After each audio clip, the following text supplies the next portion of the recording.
I hear people say, like, why don't they just go home? Why don't they just go home where they came from? This idea of just go home. It's like, but if there is no home, then where should they go? And what is our responsibility as a nation when we've committed to the idea of asylum?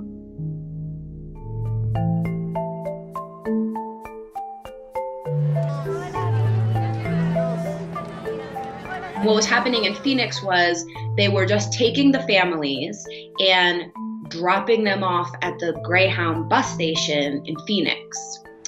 These families had been in detention so long that their phones were dead. If they had any money, it was in pesos. There's no currency exchange at the bus station. They weren't even being told where they were. So they didn't know where they were.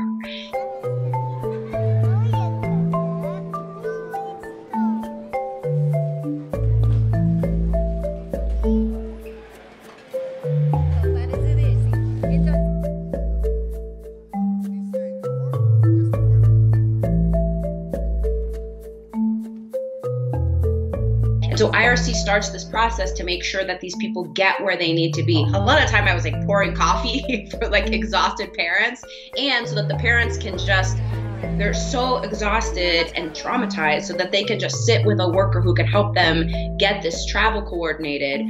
Half the time I was just playing with their kids, because if your kid's in your lap or wants your attention, it's like really hard to concentrate. I'm sure most people know that.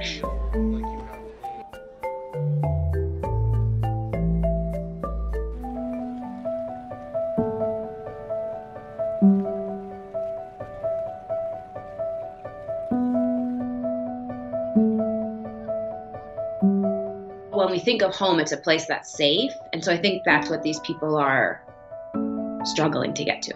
I mean, I talk with them a lot about their kids and like what they hope for their kids. It was so normal in a way. Like once everybody sits down, like washes their face and their hands, they realize they're safe. There's air conditioning on, like you can have a cup of coffee and something to eat.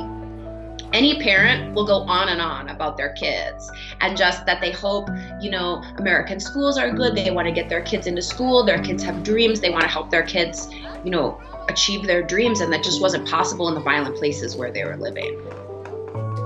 From what I had heard on the news, they're saying so many conflicting things about who's trying to come across the border. But you know, obviously the people that I met are families, and some of these mothers are so young, their babies are so small. It's so terrifying to see. I mean, it's so far to travel from El Salvador to Phoenix. I was really frightened for them.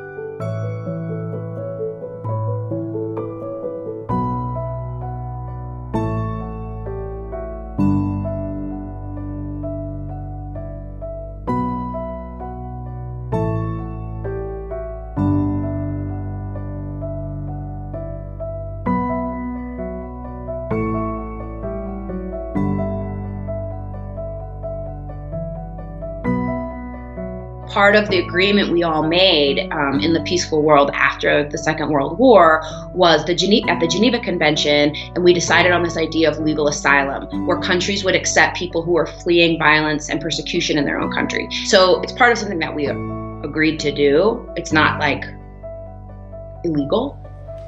I continue to be interested in the global refugee crisis, but the sort of newest chapter is taking all that understanding and now seeing it happening in the domestic United States, which is really shocking and new. What I can do in a situation like this, obviously I'm not an aid worker, but I can amplify the truth of what's going on.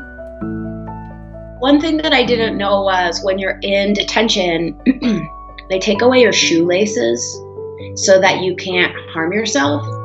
So all the adults getting off the bus didn't have any shoelaces.